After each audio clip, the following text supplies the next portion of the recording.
कल पता चल जाएगा मेयर की चेयर पर कौन बैठेगा। कल पता चल जाएगा। लेकिन आज आपको क्या बता दूंगा मैं? आज आपको इतना तो बता दूंगा, यकीन मानिए, बस आधे घंटे तक जुड़े रहिए। आपको यह तो बता दूंगा कि मेयर कौन बन सकता है। फाइनल यह होगा कि मेयर की चेयर पर कौन बैठेगा, लेकिन आज मैं बता दूंगा कौन बन सकता है। जानना चाहते हैं आपके शहर का मेयर कौन बन सकता है? बने रहिए। छत्तीसगढ़ में नगरीय निकाय चुनाव की कल काउंटिंग होगी।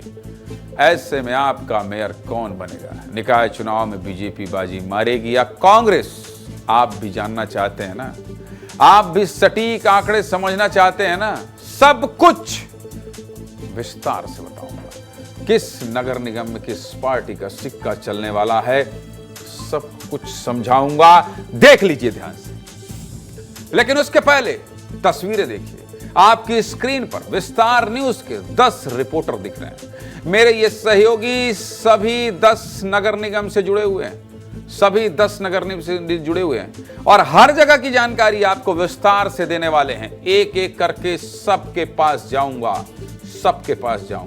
और हर जगह के काउंटिंग की तैयारी और जानकारी को आपको विस्तार से बताऊंगा, क्योंकि विस्तार न्यूज आपका अपना चैनल है। हर गली पे, हर मेयर की चेयर वाली सीट पर हमारे सहयोगी पहुंचे। नितेश गर्ग पहुंचे हैं, रसिका पांडे पहुंची हैं, सौरभ तिवारी पहुंचे हैं। इसलिए हर खबर और हर मुद्दे के बारे में परत दर परत आपको विस्तार से बताऊंगा और बताता हूं। चलिए शुरुआत करते हैं और आपको बताते हैं कि निकाय चुनाव के नतीजों को लेकर विस्तार न्यूज का विश्लेषण क्या कहता है। चलिए आपको बता देता हूं। छत्तीसगढ़ के नगरीय निकाय चुनाव की विस्तार न्यूज ने बहुत बड़ी कवरेज की है। मैंने आपसे कहा था मध्य प्रदेश छत्तीसगढ़ में ऐसा कवरेज आपने नहीं देखा होगा। सहयोगी सभी 10 नगर निगम में गए थे और जमीनी हकीकत को दिखाते हुए स्थानीय वोटरों से बातचीत भी की थी। अब चुनाव के नतीजों को लेकर भी विस्तार न्यूज ने बड़ा विश्लेषण किया है। करीब 17,000 लोगों से बातचीत करके विस्तार न्यूज एक सटीक नतीजा लेकर आया है। छत्तीसगढ़ के 10 नगर निगम में से 5 पर बीजेपी आगे नजर आ रही है, जबकि बाकी 5 सीटों पर बीजेपी कांग्रेस में कड़ी टक्कर देखने को मिल रही है। क्यों कह रहा हूं ऐसा? आप एक बार स्क्रीन देखिए और विस्तार से समझ लीजिए। शुरुआत करते हैं राजधानी रायपुर से। रायपुर नगर निगम में बीजेपी प्रत्याशी मीनल चौबे और कांग्रेस प्रत्याशी दीप्ति दुबे के बीच टक्कर है, लेकिन बीजेपी की तुलना में कांग्रेस कई मामलों में पीछे दिखाई दे रही, क्योंकि लोगों में कांग्रेस के पिछले महापौर को लेकर नाराजगी रही। साथ ही भ्रष्टाचार और विकास की रुकी रफ्तार के अलावा स्मार्ट सिटी के पैसों में गड़बड़ी का मामला भी बीजेपी के पक्ष में है। वहीं राजनांदगांव बताऊंगा आपको, लेकिन रायपुर से मेरे सहयोगी जुड़े हुए हैं। जाऊंगा उनके पास भी, लेकिन राजनांदगांव पहले विश्लेषण बता देता हूं, फिर उसके बाद एक एक करके जाऊंगा। वहीं राजनांदगांव नगर निगम में भी बीजेपी कांग्रेस से आगे दिख रही। विधानसभा अध्यक्ष डॉक्टर रमन सिंह यहां से लगातार 4 बार विधायक विधानसभा का चुनाव जीत चुके हैं, इसलिए बीजेपी का गढ़ रहा है। इसके साथ ही ओबीसी वोट बैंक भी प्रभावी है। यहां मधुसूदन यादव की व्यक्तिगत लोकप्रियता उनको फायदा पहुंचा रही है। कांग्रेस के निखिल द्विवेदी के लिए यहां बढ़त बनाना बहुत बड़ी चुनौती है। रायगढ़ में क्या है? रायगढ़ नगर निगम में भी बीजेपी आगे दिख रही है और बीजेपी प्रत्याशी जीववर्धन चौहान एक तरफा बढ़त दर्ज करते हुए नजर आ रहे हैं, जबकि कांग्रेस प्रत्याशी जानकी काटचू को लेकर लोगों के बीच नाराजगी रही, क्योंकि महापौर रहते हुए जानकी काटचू कामकाज को लेकर पीछे रह गए। कांग्रेस को रायगढ़ में बागी और पूर्व महापौर जेठूराम के चलते भी बड़ा नुकसान हुआ है। और चुनाव प्रचार में भी बीजेपी प्रभारी ओपी चौधरी ने कांग्रेस प्रभारी उमेश पटेल की तुलना में ज्यादा दम दिखाया। धमतरी नगर निगम में भी बीजेपी प्रत्याशी रामू जगदीश रोहरा की सीट फाइनल है। यहां कांग्रेस प्रत्याशी विजय गोलचा का नामांकन रद्द होने के बाद माहौल पूरी तरह से बीजेपी के पक्ष में। दुर्ग में क्या हो रहा है? दुर्ग नगर निगम में भी बीजेपी प्रत्याशी अलका बागमार कांग्रेस प्रत्याशी प्रेमलता साहू से आगे नजर आ रही है। लोगों ने यहां स्थानीय मुद्दे जैसे कि सड़क, बिजली और नाली को लेकर वोट किया। इन मुद्दों को लेकर काम करने में कांग्रेस के पिछले महापौर नाकाम रहे, ऐसा आरोप लगाया। साथ ही कांग्रेस कार्यकाल में बने ठगड़ा बांध को लेकर हुए भ्रष्टाचार का आरोप भी कांग्रेस को बैकफुट पर डाल सकता है। ये तो बात रही उन 5 नगर निगमों की जहां बीजेपी बढ़त बनाने दिखाई दे रही है। इसके अलावा बाकी के 5 नगर निगम जहां कांटे की टक्कर नजर आ रही है, उसके बारे में भी ग्राफिक्स के जरिए आपको विस्तार से बता देता हूं। शुरुआत करते हैं अंबिकापुर नगर निगम से, जहां कांटे की टक्कर नजर आ रही। बीजेपी उम्मीदवार मंजूषा भगत कांग्रेस की एंटी इनकम्बेंसी महिला उम्मीदवार की सिंपैथी और सीएम साय के रोड शो के चलते चुनाव जीत सकती हैं। तो वहीं कांग्रेस उम्मीदवार डॉक्टर अजय तिर्की मुस्लिम और ईसाई वोट बैंक के चलते भारी पड़ सकते हैं। इसके साथ ही मंजूषा भगत को बीजेपी के कई नेताओं का प्रचार में साथ नहीं मिलने के चलते भी कांग्रेस बढ़त बना सकती है। ऐसी स्थिति चिरमिरी नगर निगम की भी है। यहां कांग्रेस और बीजेपी के बीच कड़ी टक्कर नजर आ रही है। यहां कांग्रेस प्रत्याशी डॉक्टर विनय जायसवाल पूर्व विधायक रहे और इनको जिताने के लिए नेता प्रतिपक्ष चरणदास महंत ने पूरी ताकत झोंक रखी है।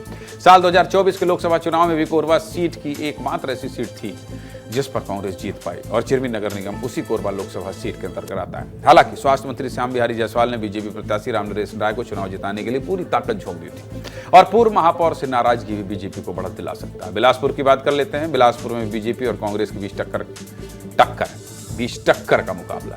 यहां सरल स्वभाव के कांग्रेस प्रत्याशी प्रमोद नायक के लिए पूर्व सीएम भूपेश बघेल और प्रदेश अध्यक्ष दीपक बैज जैसे बड़े नेता चुनाव में उतरे। साथ ही छत्तीसगढ़िया और गए छत्तीसगढ़िया प्रत्याशी का मामला भी कांग्रेस के पक्ष में। इन सबके बीच प्रमोद नायक महिला आयोग अध्यक्ष किरणमयी नायक के देवर हैं, जिससे महिला वोट बैंक कांग्रेस के पक्ष में आ सकता है। लेकिन पूर्व कैबिनेट मंत्री अमर अग्रवाल की सक्रियता और रणनीति बीजेपी प्रत्याशी पूजा विधानी को मजबूत बना रही है। इसके साथ ट्रिपल इंजन सरकार से विकास की धारणा और कांग्रेस के पूर्व महापौर से नाराजगी भी बीजेपी को यहां मजबूत कर रही है। जगदलपुर की बात कर लेते हैं। अगर जगदलपुर नगर निगम की बात करें तो यहां भी कांटे की टक्कर नजर आ रही है। यहां कांग्रेस के मलकीत सिंह गैदू बीजेपी के संजय पांडे को कड़ी टक्कर दे रहे हैं। हालांकि प्रदेश अध्यक्ष किरण सिंह देव की सक्रियता का लाभ बीजेपी को मिल सकता है, लेकिन ईसाई वोट बैंक यहां बीजेपी को मुश्किल में डाल सकते हैं। कोरबा में क्या होने वाला है? कोरबा नगर निगम में भी मुकाबला 50-50 का। यहां बीजेपी प्रत्याशी संजू राजपूत और कांग्रेस प्रत्याशी उषा तिवारी के बीच कांटे का मुकाबला है। कांग्रेस के पूर्व महापौर से नाराजगी और मालती किन्नर के मजबूत प्रभाव से बीजेपी को फायदा हो सकता है, तो नेता प्रतिपक्ष चरणदास महंत का प्रचार कांग्रेस को बढ़त दिला सकता है, क्योंकि कोरबा सीट से चरणदास महंत की पत्नी ज्योत्सना महंत सांसद है। चुनाव के नतीजों को लेकर क्या कह रहे हैं डिप्टी सीएम अरुण साव और पूर्व मंत्री अमरजीत भगत, सुनिए जरा।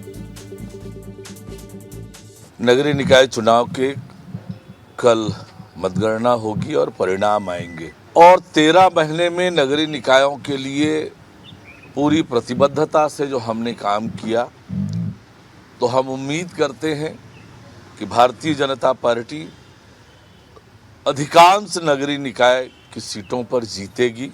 जो उत्साह जनता के बीच दिखा, कार्यकर्ताओं में दिखा, इससे पूरी तरह से स्पष्ट है कि ये नगरीय निकाय चुनाव के परिणाम भारतीय जनता पार्टी के पक्ष में होंगे। चुनाव की तैयारी में भी मुझे लगता है कि भारतीय जनता पार्टी पिछड़ रही थी और इनको कहीं से ये जो रिपोर्ट आया कि अगर बैलेट से होगा तो सरकार मात खा जाएगी, भारतीय जनता पार्टी पिछड़ जाएगी, इसलिए ये लोग ईवीएम से चुनाव कराने का निर्णय लास्ट टाइम में लिए हैं। तो जरूर बड़ा कोई इसमें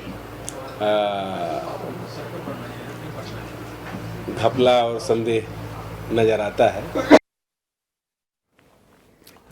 पूरा विश्लेषण सुन लिया आपने, राजनीतिक बयानबाजी सुन ली, लेकिन मेरे सहयोगी चप्पे चप्पे पर हैं। मैं ये दावा नहीं करूंगा कि मेरे 500 रिपोर्टर हैं, बिल्कुल नहीं करूंगा। मुझे 500 की जरूरत नहीं है, 500 की जरूरत ही नहीं है भाई। नतीजे दिखाना है, मेला नहीं लगाना है। इसलिए आपको 10 रिपोर्टर के हवाले से ऐसी खबर बताऊंगा कि आप कहेंगे कि वाह ज्ञानेंद्र तिवारी, वाह विस्तार न्यूज। देख लीजिए, ये सब आपको दिखाई दे रहे हैं, चप्पे चप्पे पर दिखाई दे रहे हैं। चप्पे चप्पे का मतलब ये होता है कि रायपुर, बिलासपुर, अंबिकापुर, जगदलपुर, धमतरी, अश्वनी मालाकार, मनोज सिंह, दिलीप शर्मा, इसके अलावा हरीश साहू और मनिंदगढ़। सबसे पहले राजधानी रायपुर में रसिका आपके पास आ रहा हूं, रसिका के पास जाऊंगा सबसे पहले। और राजधानी रायपुर में रसिका मीडिया सेंटर में ही खड़ी हैं, क्योंकि इन्होंने वादा किया है कि वहीं से तस्वीर दिखाएंगे जहां से तस्वीर साफ होगी। रसिका, क्या माहौल है और आपसे बेहतर पूरे प्रदेश का विश्लेषण कौन करेगा? रसिका हर जगह पहुंची है। रसिका मेरी वो सहयोगी हैं जो हर जगह पहुंची हैं। मेयर की चेयर का शानदार शो किया है टीवी इतिहास में मेयर की चेयर में रसिका ने वो शो किया है जो आप नेताओं की रैलियों में देखते हैं। हजारों की संख्या में लोगों का प्यार मिला है मेयर की चेयर को, रसिका पांडे को, विस्तार न्यूज को। रसिका जरा बताइए, पूरे प्रदेश का विश्लेषण तो करिएगा, लेकिन मीनल चौबे और दीप्ति दुबे को भी आपने पीछे नहीं छोड़ा था। बताइए रायपुर के राजनीतिक समीकरण क्या कह रहे हैं और क्या तैयारी है कल काउंटिंग की? रसिका पांडे। बिल्कुल ज्ञानेन जी, पहले मैं तस्वीरें दिखाऊंगी। वैसे विश्लेषण आपने बेहतर कर दिया है तो बताने की जरूरत नहीं है, लेकिन देखिए यहाँ पर इंतजाम पूरे हो चुके हैं। कुछ देर पहले एसपी और सीएसपी पहुंचे हुए थे निरीक्षण करने के लिए। अभी यहाँ पर सन्नाटा जरूर छाया हुआ है, लेकिन कल सुबह यहीं पर वो मतगणना होगी और साफ हो जाएगा कि दीप्ति दुबे या फिर मीनल चौबे कौन होगा वो प्रत्याशी जो महापौर की चेयर पर बैठेगा। लेकिन सबसे बड़ी बात, ये स्थिति तो साफ है कि एक नारी शक्ति ही राजधानी रायपुर की कमान संभालेगी। किशोर, आइए और दिखाइए कि किस तरीके की व्यवस्था की गई है और अलग अलग जोन में इसे डिवाइड किया गया है। इस वक्त मैं मीडिया सेंटर में ही मौजूद हूं, मतगणना केंद्र के बाहर हूं।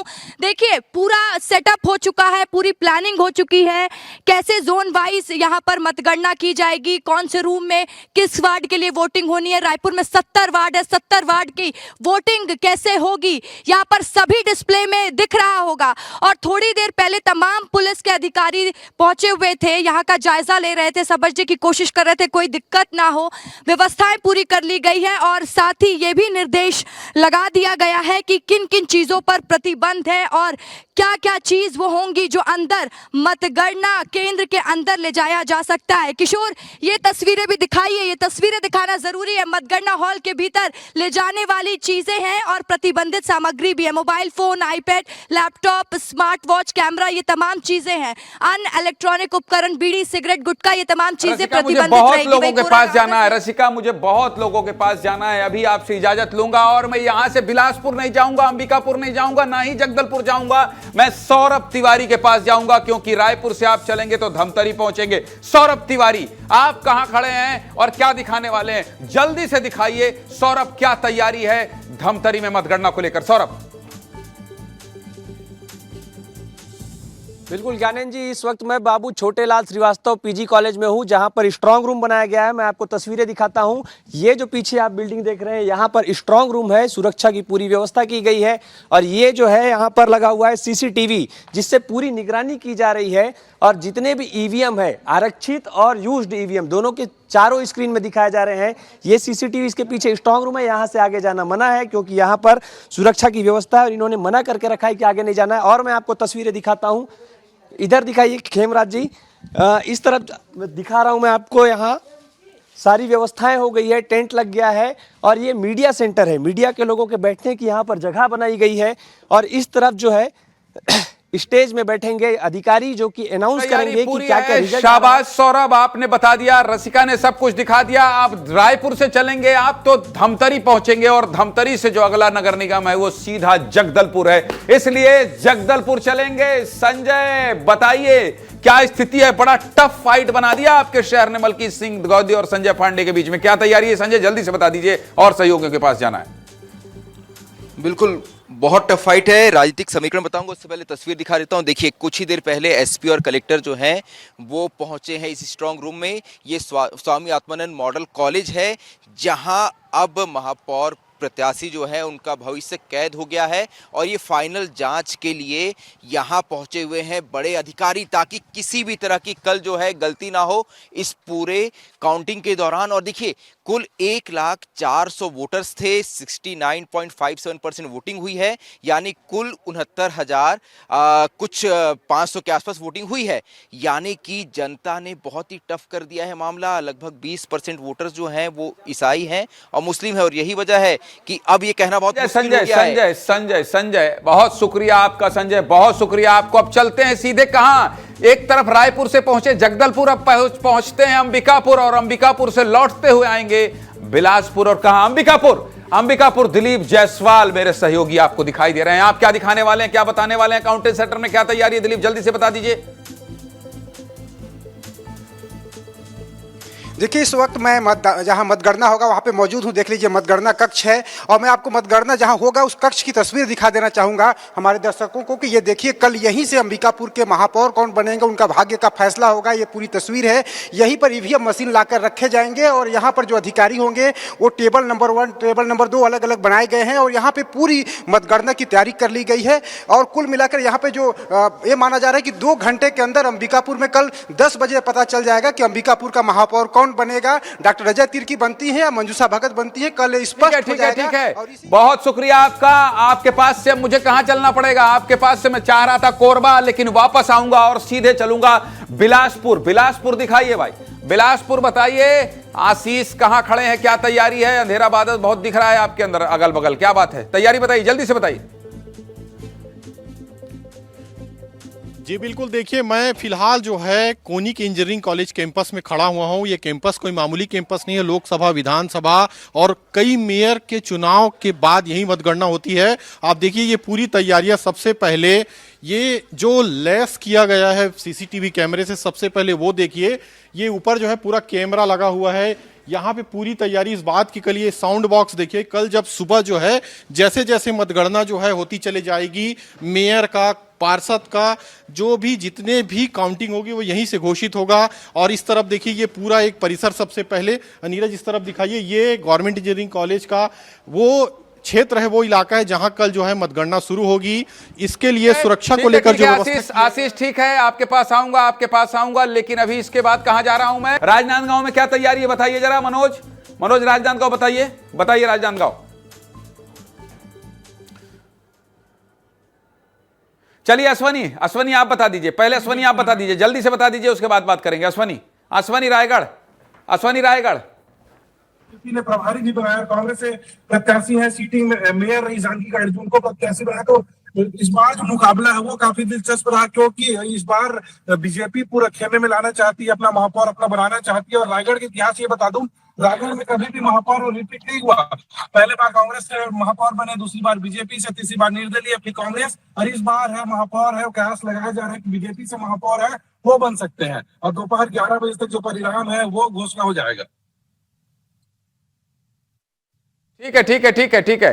दिलीप दुर्ग बताइए क्या स्थिति है, जल्दी से बता दीजिए, क्या तैयारी है दिलीप?